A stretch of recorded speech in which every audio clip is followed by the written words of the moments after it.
कहाँ छेड़ी तो इहो बतावे के पड़ी। तो सुनो तोहर चढ़ल बजली मजा मारल जाई रहरिया में हो। चढ़ल बजली मजा मारल जाई रहरिया में।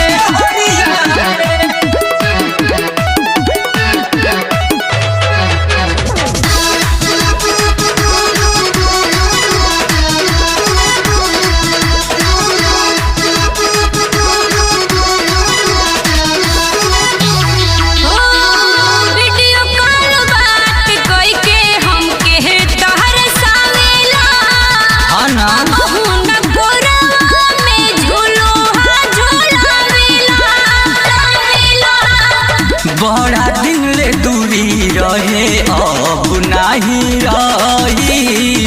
सुन कहतानी तो हसे बात सही सही। बड़ा न सही बोलेला।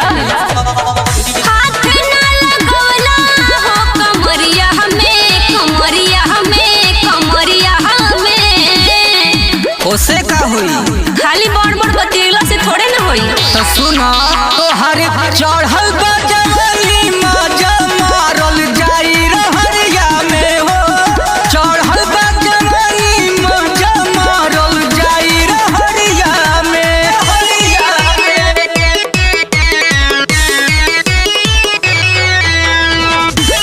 मजा मारल जाई रहरिया में।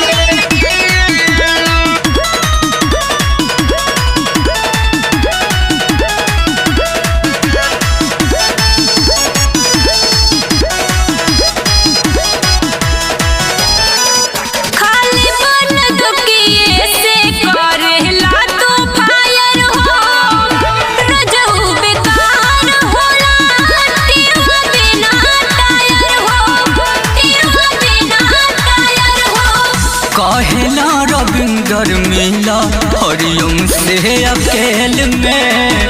होला काया शहर देखबू तिसिया के तेल में। का बुझ ना पौली।